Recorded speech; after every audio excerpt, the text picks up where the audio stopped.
Hello friends, welcome back. क्या हाल है आपका? कैसे चल रही है क्लाउड कंप्यूटिंग की स्टडी? आज जो टॉपिक हम करेंगे वो है एप्लीकेशन बेसिक्स। बेसिकली इसमें एप्लीकेशन क्या होती है, टाइप्स क्या होते हैं, इसका आर्किटेक्चर क्या होता है, कितने तरह की होती है, हम उसके बारे में देखेंगे। और हम बहुत बेसिक्स टच करेंगे जो एक क्लाउड कंप्यूटिंग में जितना हमें जानने की ज़रूरत है। एडवांस लेवल पे जानना चाहते हो तो नीचे कमेंट करके बता देना कि पर्टिकुलर टॉपिक को थोड़ा एडवांस लेवल में बताओ, वो फिर अगली आने वाली वीडियोस में मैं एक्सप्लेन कर दूंगा। पर आज बहुत बेसिक बेसिक्स टच करेंगे। तो सबसे पहले व्हाट इज़ एप्लीकेशन? तो देखो यार, एप्लीकेशन एक सॉफ्टवेयर होता है, सिंपल सा सॉफ्टवेयर होता है जो कि कुछ स्पेसिफिक टास्क है वो परफॉर्म करता है। ठीक है। इसका काम होता है यूज़र के साथ इंटरेक्ट करना। अब अगर आप इसको एग्जांपल में लेके बताऊँ तो फेसबुक एक बहुत बढ़िया एग्जांपल होगा। Facebook is an application. Facebook में आप कुछ स्पेसिफिक टास्क करते हो, फॉर एग्जांपल फ़ोटोज़ अपलोड करना, अपना कोई पोस्ट शेयर करना, कोई वीडियो डालना, कमेंट करना, लाइक करना, कुछ टास्क है जो उसके ऊपर आप कर सकते हो। ठीक है। अगर मैं बोलूँ फेसबुक से ईमेल कर दो या as a email application use कर, तो आप नहीं कर सकते। उसके लिए आप Gmail, Rediff mail, Yahoo use करोगे, क्योंकि फेसबुक वो टास्क के लिए बना ही नहीं है ईमेलिंग के लिए। उसका काम है सोशल मीडिया का, ईमेलिंग का काम नहीं है। ओके। और आप उसके साथ इंटरेक्ट कर रहे हो तो वही यूज़र इंटरेक्शन वाली बात हो गई। तो दिस इज़ एप्लीकेशन। अब इसमें हम टाइप्स देखें तो 2 टाइप्स के होते हैं। एक होता है मोबाइल एप्लीकेशन, एक होता है वेब एप्लीकेशन। मोबाइल एप्लीकेशन, अब जैसे फ़ेसबुक है, आप उसकी ऐप अपने मोबाइल में डालते हो तो वो मोबाइल एप्लीकेशन हो गई। ठीक है? अब कुछ भी सॉफ्टवेयर इंस्टॉल करते हो ना, वो मोबाइल एप्लीकेशन होती है जिसको लेके कहीं पे भी आप जा सकते हो। ऑन द अदर हैंड, अगर आप facebook.com को ब्राउज़र पे खोलते हो तो वो वेब एप्लीकेशन हो गई।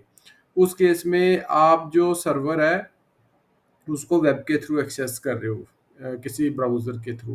तो ये 2 टाइप्स की होती हैं। आर्किटेक्चर की बात करें तो एप्लीकेशन बेसिकली 3 तरह 3 टायर आर्किटेक्चर में डिवाइड होती हैं। इसकी 3 लेयर्स होती हैं।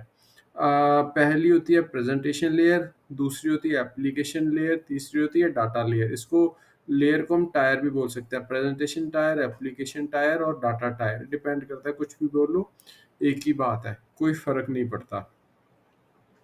ये जो लेयर्स होती हैं ये बेसिकली इनका क्या फंक्शन, इसको लेयर में क्यों डिवाइड किया है?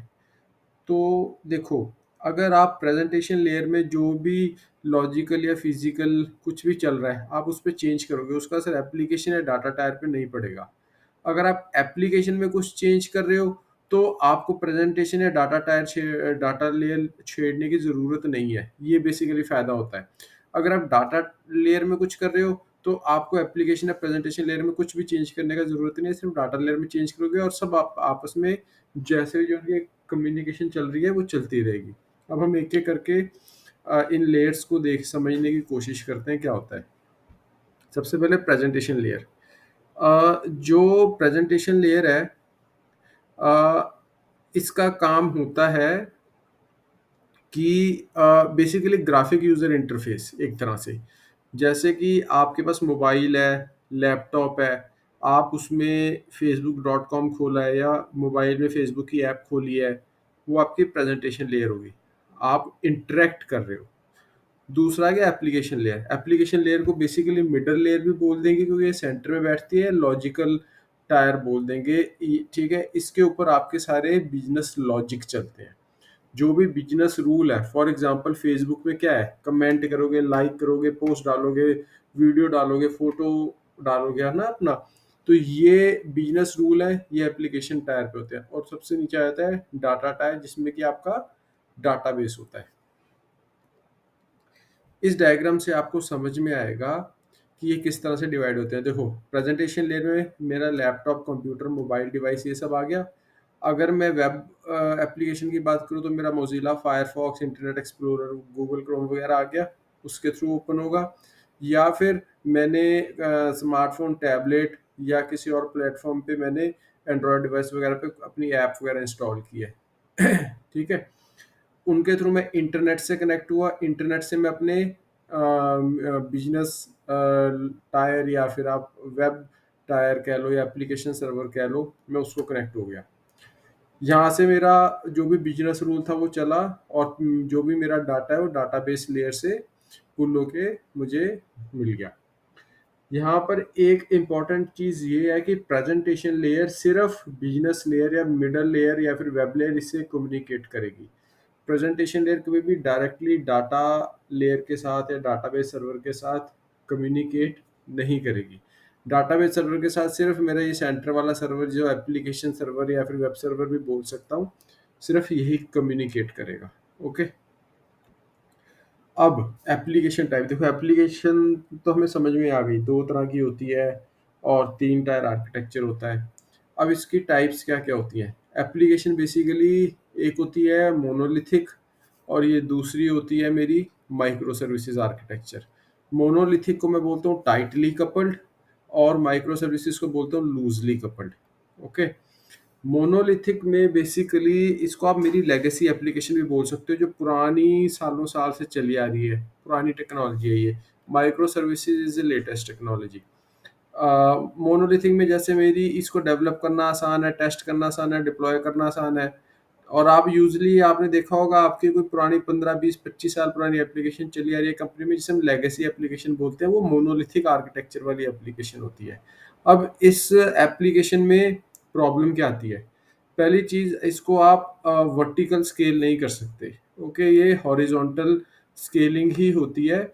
आप अगर ये एक सर्वर पे है तो आपको अगर ट्रैफिक बढ़ गया, आप वैसे 4 सर्वर लगा दो और उसका आगे लोड बैलेंसर लगा दो, सब पे सेम एप्लीकेशन चलेगी, तो आप इस तरह से इसकी स्केलिंग कर सकते हो। बट इसका फिर ड्रॉबैक क्या है? इसका ड्रॉबैक ये है कि एक तो इसका साइज़ लिमिटेड होता है, कॉम्प्लेक्सिटी बहुत होती है। ये कैसे होती है आगे आपको डायग्राम से मैं समझाने की कोशिश करूँगा, ठीक है? दूसरा, अगर एप्लीकेशन जो है इसका कोई अपडेट आ गया तो पूरी की पूरी एप्लीकेशन रीडिप्लॉय करनी पड़ती है। ठीक है? अ, 1 मिनट यार, पानी पी लूँ।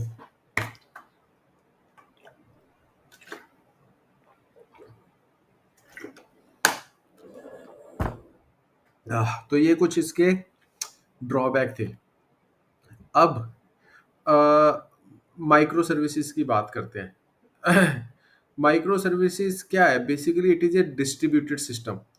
इसमें आपकी एप्लीकेशन सारी की सारी स्प्लिट हो जाती है और अ, वो ये डायग्राम से आपको समझ में आएगा। ये देखो, लेफ्ट साइड पे मेरी है मोनोलिथिक आर्किटेक्चर, राइट साइड पे मेरे है माइक्रो सर्विसेज आर्किटेक्चर। मेरी मोनोलिथिक एप्लीकेशन में आप देखो, ब्राउज़र है, ब्राउज़र से वेब सर्वर आया, वेब सर्वर से मेरा एप्लीकेशन सर्वर और उसमें मेरे जितने के भी इसके सर्विसेज थी, स्टोर फ्रंट, कैटालॉग, रिकमेंडेशन, सब की सब एक साथ इकट्ठी चल रही हैं और वो सिंगल डाटाबेस सर्वर से के साथ कनेक्टेड है। On the other hand micro services में क्या है? मेरा सर्विस स्टोर फ्रंट सबसे पहले आ गया, उसके बाद वो कम्युनिकेट कर रहा है, सभी मेरे अलग-अलग सर्वर पे अलग-अलग सर्विस रन हो रही है, कैटलॉग सर्विस अलग है, रिकमेंडेशन सर्विस अलग है, इन्वेंटरी अलग है, बिलिंग अलग है और सबका अपना अलग-अलग डाटाबेस है। So this is known as distributed architecture. तो ये मेरी माइक्रो सर्विसेज़ होती है।